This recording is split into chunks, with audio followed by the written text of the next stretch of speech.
प्रिय मित्रों, CMPC YouTube channel पर आपका स्वागत, अभिनंदन।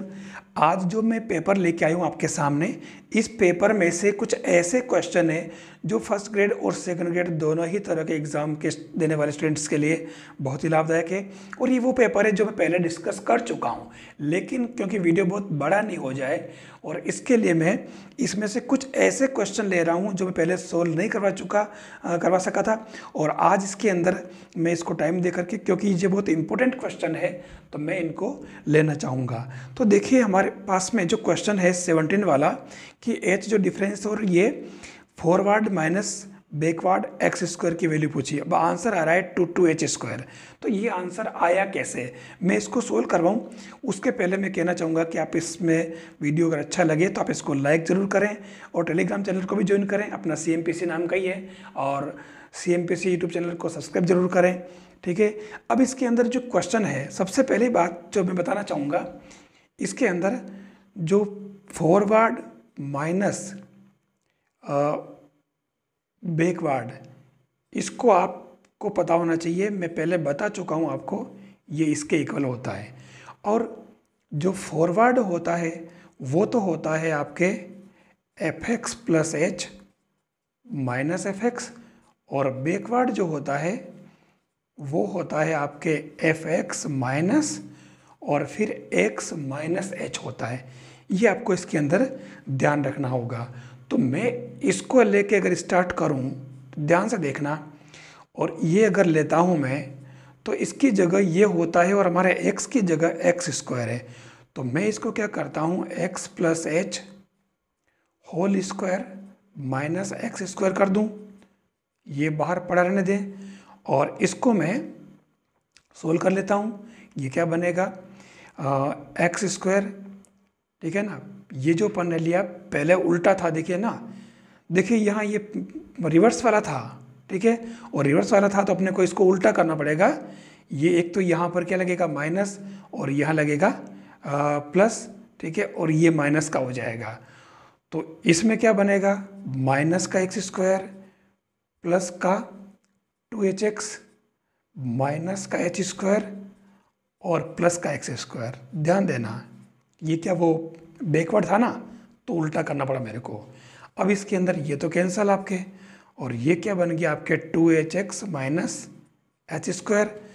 अब आपको इसको क्या करना, इसके अंदर इसकी जगह अपने को फॉरवर्ड लगाना है।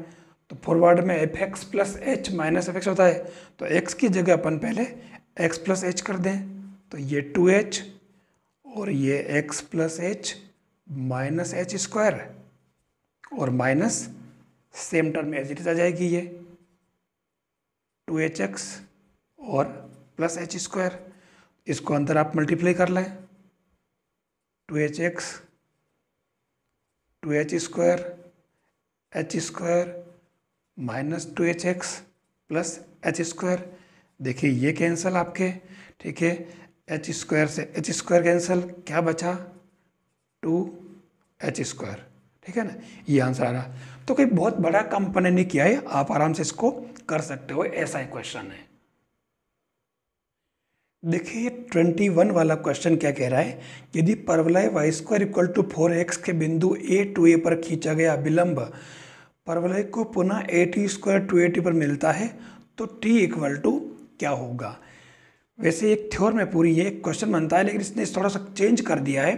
तो मैं आपको बताना चाहूँगा कि अभिलंब का समीकरण जो होता है आपके, वो सबसे खास बात ये कि पहली बात तो मैं आपको स्पर्श रेखा का समीकरण बताऊं, तो परवलय के किसी बिंदु पर स्पर्श रेखा का समीकरण होता है, परवलय क्या होता है, Y square equal to 4x। और आपको पता होगा मैंने वाई स्क्वायर को तो कहा था y1, और 2x को लिखने के लिए कहा था x प्लस x1। तो इससे आपके स्पर्श रेखा का समीकरण क्या बना, y1 बराबर 2a into x plus x1। ये बनता है स्पर्श रेखा का समीकरण। अगर आप ध्यान से देखें तो ये आपके y1 equal to 2a plus 2ax1। मान लो आपको सूत्र याद नहीं है, वैसे अभिलंब का समीकरण ये डाल रूप में दे रखा मैंने, लेकिन अगर आपको याद नहीं है तो मैं आप क्या करेंगे जो बता रहा हूँ मैं, ठीक है। ये आ गया स्पर्शरेखा का समीकरण। आप इससे क्या करें, आप ढाल निकाल लें इसका, स्पर्शरेखा का m1। तो ढाल क्या बन जाएगा, ये हो जाएगा, इधर लोगे तो -a/b, तो ये 2a/y1। तो इसके अभिलंब का ढाल क्या होगा, आपको पता होगा m1 m2 इक्वल टू -1। तो अभिलंब का ढाल जो हो जाएगा वो माइनस का y1/2a। और अब आपको इसके अंदर जो इसका अभिलंब का समीकरण निकाल लेते हैं, ठीक है। तो वो क्या बनेगा, y minus y1 equal to, अभिलंब का ढाल क्या आया था, माइनस का y1/2a और x माइनस x1। अब आपके कह रहा है कि a/2a पर अभिलंब का समीकरण, ठीक है। तो ये a/2a पर अभिलंब का समीकरण पर निकाल सकते हैं, ठीक है। तो a/2a पर खींचेगा और उसके बाद में ये इसने, इस पर आप एक काम करें, a² और 2at इसके अंदर रख लें आप, ठीक है। इसकी जगह y1 कोऑर्डिनेट और x1 कोऑर्डिनेट, इससे आपके अभिलंब का समीकरण ये आ जाएगा, देख लीजिए ये, ठीक है।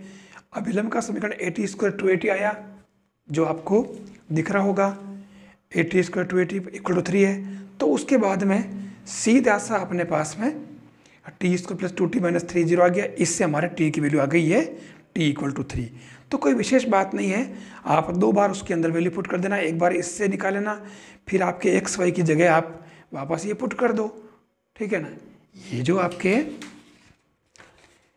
आपके समीकरण आया था यहाँ पर, तो y1 और x1 की जगह तो आप ये पुट कर दें, फिर x और y की जगह आप ये a² 2at पुट कर दें इसके अंदर, तो ये t में इक्वेशन आ गई और ये इससे t की वैल्यू आ जाएगी आपके।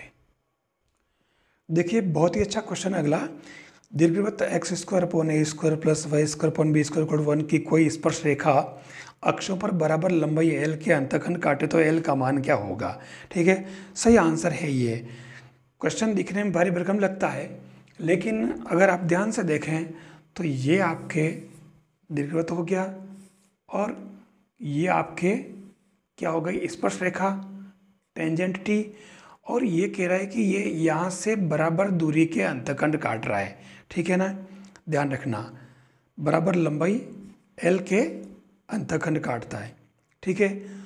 तो उस केस में आपको मालूम है कि ये स्पर्श रेखा का समीकरण अगर y equal to mx plus c लें और ये c दूरी का अंतखंड काटती है, वास्तव में c क्या है, c दूरी का अपना अंतखंड ही है ना ये।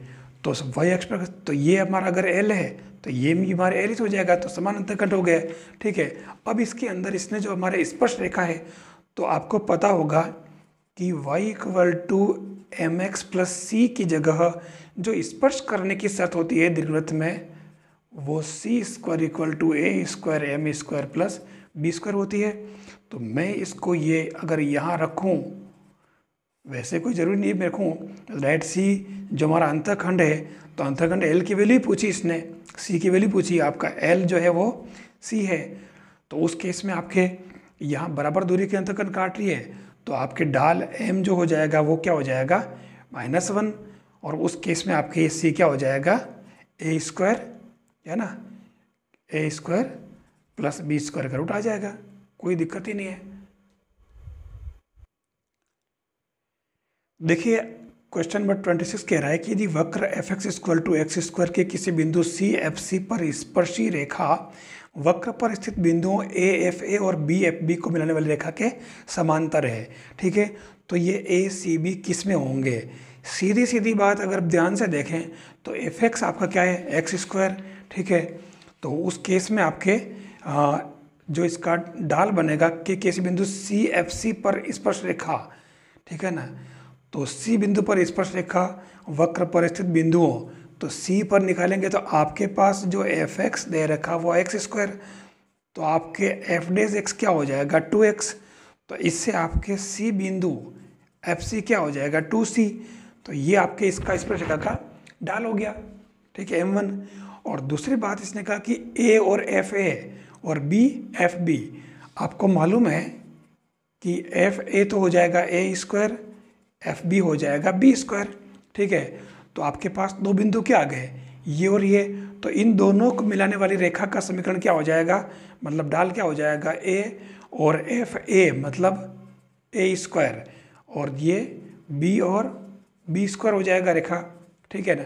तो इसका ढाल क्या हो जाएगा, m2 आपके बी स्क्वायर माइनस ए स्क्वायर अपॉन बी माइनस ए। तो m2 क्या हो गया आपके, ये b प्लस ए, ठीक है ना। अब ये कह रहा है कि समांतर है, दोनों समांतर है, तो आपके क्या बनेगा, ये आपके बनेगा m1 इक्वल टू m2, ठीक है। तो m1 अपने क्या था 2c, ये आपके b प्लस ए। तो देख लीजिए आपके ये क्या हो गया, ए सी बी किस में हो गए, समांतर श्रेणी में। तो ये ऐसे थोड़ा वो घुमा के देता है क्वेश्चन, तो थोड़ा सा अपन ध्यान रखेंगे तो ये क्वेश्चन सही हो जाएगा। क्वेश्चन नंबर 27 कह रहा है कि 3 cos x plus 4 sin x minus pi by 6 ए और बी के बीच में सत्य हो तो ए और बी की वैल्यू क्या होगी, ठीक है। अब ऐसी कंडीशन में अपने को ध्यान रखना होगा, हमारे पास में अगर कोई फंक्शन जैसे अगर z equal to A cos X B sine X हो, तो जेड मैक्स तो होता है A square plus B square root, और जेड मिनिमम होता है माइनस का A square plus B square. तो यहाँ पर हमें क्या करना होगा कि पहले ये जो है ना, ये कोस में है, तो इसको अपने थोड़ा सिंप्लीफाई करना पड़ेगा। तो आप साइन एक्स माइनस वाई का फॉर्मूला इसके अंदर अप्लाई कर लें, तो ये आपके sine X minus pi by 6 equal to क्या हो जाएगा, sine X cos Y minus cos X sine Y. तो ध्यान से देखें तो ये साइन एक्स और कोस पाई बाई 6 यानी 30, तो ये हो गया √3/2, और ये साइन पाई बाई 6 यानी कि 1/2 कोस एक्स, ठीक है। अब हमारा पूरा फंक्शन क्या था, 4 sin x था साथ में। तो आप इन दोनों को क्या करें कि इसको ऐसे लिख दें कि 3 cos x plus 4 √3 upon sine x और 4 1/2 cos x, और उस केस में इसको और इसको आप साथ में ले लें, तो ये कितना बन गया 2, तो 3 माइनस 2 यानी कि 1 cos x plus 2 √3 sine X A और बी। बस अब आपके क्या आ जाएगा, मतलब 1 स्क्वायर प्लस √3 स्क्वायर का रूट, ये आपके प्लस में तो होगा मैक्सिमम और माइनस में होगा मिनिमम। तो इससे हमारे पास में ये √3 और माइनस √13, मतलब ये वाली जो वैल्यू आ रही है √13 प्लस की और माइनस की, दोनों मान आपके, ये ए तो हो गया मिनिमम, ये हो गया मैक्सिमम, तो ये आपके सही आंसर है, ठीक है ना। तो ये आपको तरीका यूज़ करना जेड मैक्स और जेड मिनिमम के लिए, दोनों ही, इससे आपका सही आंसर आएगा। देखिए 28 वाला क्वेश्चन तो सीधा है।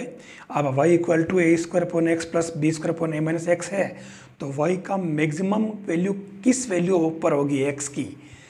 आपको पहले इसका अवकलन कर दो, तो dy/dx बराबर 0 कर दो, तो अवकलन करने पर ये b upon A minus X equal to plus minus A upon X बनेगा, और इससे आपके x की वैल्यू क्या आ जाएगी, ए स्क्वायर माइनस बी। इस पर आपको, वैसे तो इसका पूरा प्रोसेस लंबा है, आप डबल डेरिवेटिव निकालें, फिर पॉजिटिव नेगेटिव देखें, लेकिन अपने को इसी से आइडिया लग जाएगा कि ये x की इस वैल्यू पर ये मैक्सिमम है, तो अपने को ज़्यादा इसके अंदर कुछ करने की ज़रूरत नहीं है। देखिए अब अपन उन क्वेश्चंस पर चलते हैं जिसकी आपको सख्त ज़रूरत है, और ये हमारी बुक जो है वो कौन सी है, एब्स्ट्रैक्ट अलजेब्रा। और इसके जो क्वेश्चन आते हैं बहुत लिमिटेड पार्ट है जो आपको करना है, और मैं इसके क्वेश्चन बहुत फिक्स क्वेश्चन है, मैं वही क्वेश्चन ले रहा हूँ, आप उनको ठीक से देख लें, ठीक है। तो हमारे पास क्वेश्चन क्या आ रहा है 36 नंबर वाला, और ये कह रहा है कि यदि किसी समूह G का प्रत्येक अवयव स्वयं का प्रतिलोम हो तो समूह G क्या होगा, आबेली, चक्रीय, परिमित और अनंत। ये देखना, यदि किसी ग्रुप G के प्रत्येक अवयव A के लिए ए स्क्वायर इक्वल टू ई हो तो सिद्ध कीजिए कि G एक आबेली ग्रुप है। ए स्क्वायर इक्वल टू ई का मतलब क्या हुआ, A बिलोंग्स टू G, और ए स्क्वायर ई दे रखा, तो आप इसको ए कर सकते हो, मतलब क्या हुआ, ए इनवर्स इक्वल टू ए, मतलब खुद स्वयं का प्रतिलोम, ये B बिलोंग्स टू G तो B इक्वल टू B, यानी खुद खुद का प्रतिलोम आ रहा है, तो उस केस में वो आबेली ग्रुप होगा। और ये आपके इसके अंदर साफ साफ दे रखा है, तो ये हमारा पहला जो ऑप्शन इसका करेक्ट हो जाएगा। 37 वाला क्वेश्चन कह रहा है किसी भी समूह में अनुचित उपसमूहों की संख्या क्या है, यानी in any group the number of improper सब ग्रुप्स की बात कर रहा है, 1 2 3 और समूह पर निर्भर। तो देखिए आप दूसरा ऑप्शन इसका करेक्ट है। ध्यान रखना डायरेक्ट, क्योंकि इस बुक से डायरेक्ट क्वेश्चन पूछेंगे, आपको ज़्यादा डीप जाने की जरूरत नहीं है। ये आप देखिए यहाँ कह रहा है कि 2 चीज़ें दी इसने, प्रॉपर एंड इम्प्रॉपर और ट्राइवियल सब ग्रुप, उचित और विषम, है ना। प्रत्येक समूह जी जिसकी कोटि 2 या 2 से बड़ी हो के कम से कम 2 उपसमूह अवश्य होते हैं। कौन कौन से? एक तो जी खुद और दूसरा ई तत्समक समूह। इन्हें दोनों को अपन जी के विषम उपसमूह या इम्प्रॉपर सब ग्रुप कहते हैं। इन दोनों के अलावा जो भी होंगे वो सारे क्या होंगे? प्रॉपर सब ग्रुप्स। ये अपने को इसके अंदर ध्यान रखना होगा। तो देखिए आपके ये दूसरा वाला ऑप्शन करेक्ट है। अगला जो क्वेश्चन दिया देखो 39 वाला, देखिए आप कि एच और के समूह जी के 2 नॉर्मल सब ग्रुप है, तो कौन सा एक सत्य है?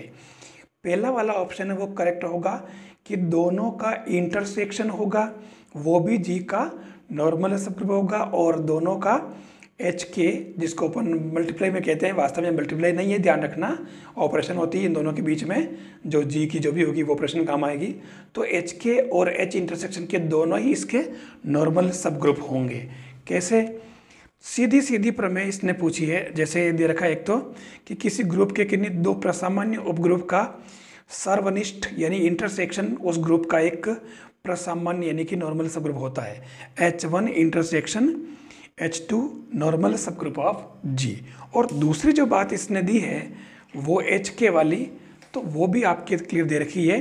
डायरेक्ट थ्योरम दी है, एच और के किसी ग्रुप जी के 2 प्रसामान्य उपग्रुप हो तो एच के इज नॉर्मल सब ग्रुप ऑफ जी। तो सीधी सीधी बात इसने पूछ ली, कोई विशेष बात नहीं है, आपको याद रह जाएगा।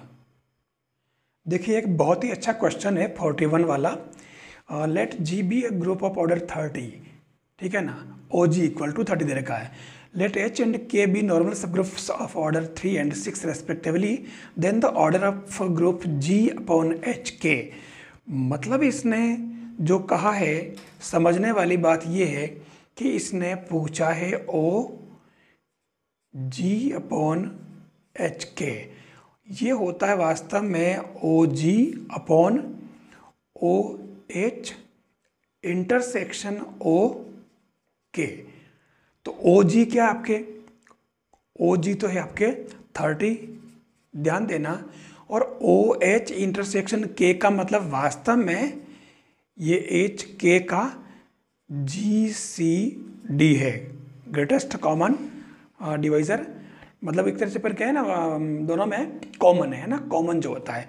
तो दोनों में 3 और 6 में कॉमन क्या है आपके इसके अंदर, वो इसके अंदर हो जाएगा मतलब इसका 6 इक्वल टू 5, ये इसके आंसर है 5 वाला। अब आप कहेंगे कि 6 कहाँ से आया? तो देखिए 6 का मतलब ये हुआ कि आपको ये पता होगा या नहीं, ओ एच के इक्वल टू क्या होगा इसके अंदर, ओ एच ओ के ऑर्डर ऑफ के, है ना, और नीचे हो जाएगा इन दोनों का जी सी डी, ठीक है ना। कैसे? ओ एच इंटरसेक्शन ओ के, तो ओ एच हमारे पास कितना 3, ओ के कितना हमारे पास 6, और 3 और 6 का एच सी एफ कितना होगा 3, तो ये 3, तो ये आपके पास 6 आ गया, और यही 6 मैंने इसके नीचे लिखा है, ध्यान रखना, ठीक है। तो ये वाला कॉन्सेप्ट बहुत ही इंपॉर्टेंट है, इसलिए इसको आपको ठीक से समझना होगा ताकि आपका ये क्वेश्चन सही हो जाए। ये वाला जो कॉन्सेप्ट है देखिए, ये दे रखा O H K equal to O H O K upon O H intersection के, इसको इसके अंदर यूज़ किया है। एक जो बहुत ही इंपॉर्टेंट कॉन्सेप्ट है वो मैं आपको बताना चाहूँगा कि find all the generators of the cyclic group of order 8 and 12। तो ये 8 और 12 आया कैसे? आपको ये पता होना चाहिए कि एक प्रमेय है कि जो जनक ए होता है, ठीक है ना, तो वो 8 कोटि का एक चक्रीय ग्रुप है। इसका मतलब उसके जनक जो होंगे वो सब ए एम रूप में होंगे। और ये दो बात दे रखी है, एम जो है 8 से छोटा होगा और 8 के सापेक्ष अभाज्य है। तो आप ध्यान से देखें कि 8 से छोटी संख्याएं कौन कौन सी? 3 है, 5 है और 7 है। ये वो संख्या है जो 8 से छोटी भी है और 8 के सापेक्ष अभाज्य, मतलब 3, 5, 7 का 8 में कोई संख्या कट नहीं रही है ना। सीधी सीधी बात है, 3, 5, 7 जो है वो 8 से नहीं कट रही, सीधी सीधी बात है। तो इसलिए हमारा ए इसका जनक था। तो बाकी जो जनक होंगे वो कैसे निकाले इसने? ए पावर 3, ए पावर 5, ए पावर 7, ये इसके 4 जनक हो जाएंगे। यानी जिसकी कोटि 8 है तो उसके जनक कितने हुए? 7, मतलब 4, क्षमा करें, ये 4। अगर अपन 12 की बात करें तो अगर 12 हुआ तो आप इसमें m लेस देन यानी 12 से कम संख्याएं कौन कौन सी है जो 8 के सापेक्ष अभाज्य हो, है ना। तो वो अपन देख लेते हैं इसके अंदर। देखिए एक तो ले लेते हैं अपन, कौन सी भाई? एक तो हो जाएगी खुद 1 को अपन इसके अंदर काउंट नहीं करें क्योंकि 1 तो हमारा ए तो खुद ही से है, ठीक है। तो क्या क्या हो जाएगा? 12 कह रहा ना, तो एक तो 5, ठीक है, 7 और 11, बस इसके अलावा और कोई भी नहीं है। यानी कि ए हो गया ए पावर 5, ए पावर 7 और ए पावर 11, ये चारों इसकी जो जनक हो जाएंगे। तो कुल इसके जनक ये हो गए, सीधी बात, ठीक है ना। ये अपने को ध्यान रखना। आप देख लो 12 के पहले जो है ना, 12 के अंदर 5, 7, 11 ये कोई भी संख्या इससे नहीं कट रही है, तो इसलिए इसने इसके जनक लिखे होंगे। तो ये देख लीजिए, आपको मैं दिखा देता हूँ। ये 5, 7, 11 जो 12 से छोटी और ये 12 के सापेक्ष अभाज्य भी है, तो ये ए तो खुद है इसे, फिर 5, 7, 11 पावर डाल दी। तो ये इस तरीके से आपको ऑर्डर निकालने का तरीका आना चाहिए। जैसे यहाँ पर एक क्वेश्चन दिया है, समूहांक 12 के चक्रीय समूहों की संख्या कितनी होगी? तो 12 के कुल 4 ही होंगे। ये अपन ने अभी भी निकाला, ये देखो, है ना, ये डी वाला सही है। फिर इसके अंदर कहा कि इकाई के nवें मूलों का गुणा के सापेक्ष चक्रीय ग्रुप का जनक क्या होगा? तो वो आपके हो जाएगा ये बी वाला e पावर आयोटा 2πn। ये कहाँ से आया? ये आप देखें, ये दे रखा x power n equal to 1, ठीक है ना, जो इसने निकाला है ये दे रखा, ये e power 2π iota upon n, जी 2π पर पावर 2π आयोटा अपॉन n द्वारा जनित n कोटि का चक्रीय ग्रुप है। तो ये ऐसी चीज़ें अपने को थोड़ा देखना आना चाहिए जिससे अपन डायरेक्ट क्वेश्चन सोल्व कर सकें। देखिए एक जो है ना, ये ऐसे क्वेश्चन आते हैं और हमारे पास एक संक्रिया दे रखी होगी a star b equal to A plus B minus A b, या दूसरा है a star b equal to A plus B plus A b for every A b belong rest. अब इसके अंदर वो क्या करता है कि इसमें अपने को जो क्वेश्चन पूछता है वो क्या पूछता है जो बता दूं आपको मैं। इसके अंदर एक तो पूछता है वो इसका तत्समक ई, और दूसरा पूछता है वो प्रतिलोम, जो एक सीधा सीधा सा बिल्कुल होता है इनवर्स। तो तत्समक की जो शर्त होती है, मतलब सूत्र होता है, वो ए स्टार ई इक्वल टू अपन जानते हैं ए होता है, ठीक है। तो अब इसके अंदर अगर हमारा जो संक्रिया इसने दे रखी थी A B equal to A plus B minus A B, और एस जो है वो वास्तविक संख्याओं का समूह, ये हमारा फॉर्मूला याद रखें आप, ठीक है ना। For every A B belongs to S, real number का है एक को छोड़ करके। तो हम इसमें ये लगा दे फॉर्मूला, इसकी जगह ए स्टार ई इक्वल टू क्या होता, ये समीकरण हो गया। तो मैं इसकी जगह A plus B minus A B equal to A, ये कैंसिल, ठीक है। और यहाँ पे आपके क्या हो गया था ई, तो ई आप कॉमन ले लें, तो 1 माइनस ए इक्वल टू 0। तो आप देखें कि यहाँ पर ई इक्वल टू 0 और 1 minus A is not equal to 0, क्योंकि इससे ए इक्वल टू 1 आ जाएगा, और सवाल में पहले ही कह दिया कि 1 नॉट बिलोंग्स टू एस लेना है, ठीक है ना। तो हमारे ई क्या आ गया, तत्समक अवयव 0। तो ये इस तरीके से तत्समक अवयव निकालने का तरीका है। और प्रतिलोम अगर निकालना है तो प्रतिलोम को मैं वाई नाम देता हूँ, थोड़ा अलग ए बी से, और इसका फॉर्मूला होता है ए स्टार वाई इक्वल टू ई। तो सीधी सीधी बात, हमारा जो ए स्टार बी है तो A plus Y equal to ये इसमें लगाना है A plus Y minus A Y equal to E, ठीक है। ए अपनी जगह और वाई हमारे क्या ई है, सॉरी वाई अपने को निकालना है, ठीक है। और ए वाई और इसकी जगह 0 हमारे पास में, ये माइनस है, ठीक है, ध्यान रखना। तो मैंने सीधा सीधा इसके अंदर पुट किया है, कुछ नहीं किया है ना। तो इससे ई हमारा 0 है इसमें, तो वही 0 अपने को, यानी कि ध्यान रखना प्रतिलोम निकालोगे तो आपको तस्मक पहले निकालना ही पड़ेगा, क्योंकि आपको वो ई इसके अंदर पुट करना पड़ेगा। तो इससे आपकी जो वाई आएगा वो क्या आ जाएगा, Y 1 minus A equal to minus A, और ये Y equal to minus A upon 1 minus A belongs to S where 1 minus A not equal to 0। ये आपके क्या आया, प्रतिलोम अवयव। तो आपको इसमें से ये क्वेश्चन तो वो पूछता है कि तत्समक और प्रतिलोम कैसे निकाला जाए। इसने और भी दे रखे हैं बहुत सारे अच्छे अच्छे क्वेश्चन, ठीक है। तो अपने को एक तरीका आ जाएगा तो हमारा क्वेश्चन इसके अंदर सही हो जाएगा। जैसे इसके अंदर क्वेश्चन दे रखा है, जैसे दे रखा ये A O B equal to A plus B plus A B, ये सेम वैसा ही है, तो जो मैंने अभी किया वैसा ही है। आप आराम से तत्समक और प्रतिलोम निकाल सकते हो। तो ये इसके अंदर तत्समक प्रतिलोम निकालने का तरीका मैंने बता दिया। मैं इसके और भी क्वेश्चन लूँगा, एक बार आप आज इन क्वेश्चनों करें, वीडियो ज़्यादा लंबा नहीं हो, इसके लिए मैं इसको यहाँ पर क्लोज कर रहा हूँ। तो आपको ये क्वेश्चन अगर अच्छे लगे हों तो आप इनको पढ़ें और इस वीडियो को लाइक करें, साथियों को शेयर भी करें, ताकि सभी को इसका फ़ायदा हो। आप CMPC यूट्यूब चैनल को सब्सक्राइब करें, टेलीग्राम चैनल को भी ज्वाइन करें, ताकि आपको सारे जो भी डिस्कशन अपन कर सकें, और आपको कोई बात पूछनी हो तो आप इस पर मेरे से शेयर कर सकते हैं। थैंक्स।